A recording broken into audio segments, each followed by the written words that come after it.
And then we also have a City of Flagler Beach flag that was taken into orbit aboard the Space Shuttle Endeavour on a flight to the International Space Station in December of 2001. That's Kathy Wilcox, director of the Flagler Beach Historical Museum, describing one of the items in the space display. Back in the early 2000s, late 1990s, Richard Kelly and his wife lived here in Flagler Beach, and their sons are astronauts Mark and Scott Kelly.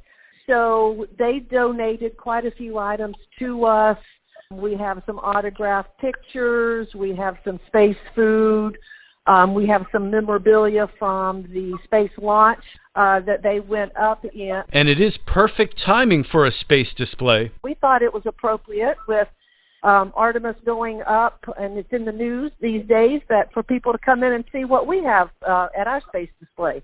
It is on display right now at the museum along with our other items regarding the Kelly brothers. The museum is on Central Avenue and open every day from 10 a.m. until 4 p.m. This local news is a service of Flagler County's Toyota dealer, Beaver Toyota, US 1 St. Augustine, here to wow you.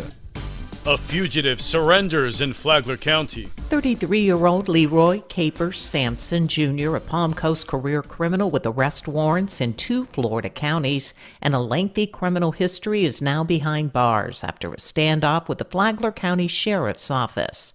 Flagler County Sheriff Rick Staley. Our deputies, crisis negotiation team, and our PACE unit responded to the apartment complex in Palm Coast and Town Center and ultimately talked this individual into coming out peacefully. That's the only good decision he made in this process. This guy has been arrested more than 35 times. It's time he goes to prison and out of our community, which he continues to commit crimes in. So the courts and the prosecutor hold him accountable and send him away. For Flagler's Morning News, I'm Karen Johnson. And Sheriff Staley is offering this message ahead of the holiday weekend. Labor Day weekend is a time to enjoy the fruits of your labor and not be arrested for DUI, boating under the influence, or losing your hard-earned dollars because you committed a traffic violation like speeding, running red lights, those kind of things. We will have extra deputies out on patrol through Labor Day weekend. Let's work together to have a safe and enjoyable Labor Day weekend. Other area law enforcement agencies and the Florida Highway Patrol are also increasing patrols for the holiday weekend as part of the Drive Sober or Get Pulled Over campaign. Last week's primary election for the Flagler County Commission District 4 seat resulted in Leanne Pennington defeating incumbent Joe Mullins by an overwhelming margin. It was a great feeling. It really was. Just amazing to see everybody come together, and it just shows you that Flagler County is paying attention. While we're going to work and taking our kids to school, we still recognize, the need to have good representation for that district up on the board. So it was great. This is her message to voters. I care about us as a community. I care about our quality of life. I think it's very important, particularly in my district, that they have good representation that's going to be out there with them weekly.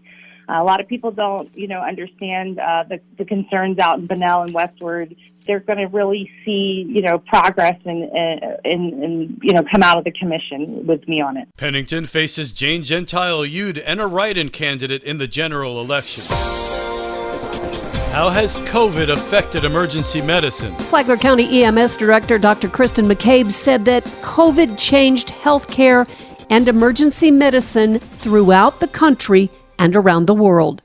She said on a recent episode of the Flagler Voice that our paramedics are heroes. Our medics walking into people's homes, not knowing what they were walking into, not knowing if they would be affected themselves.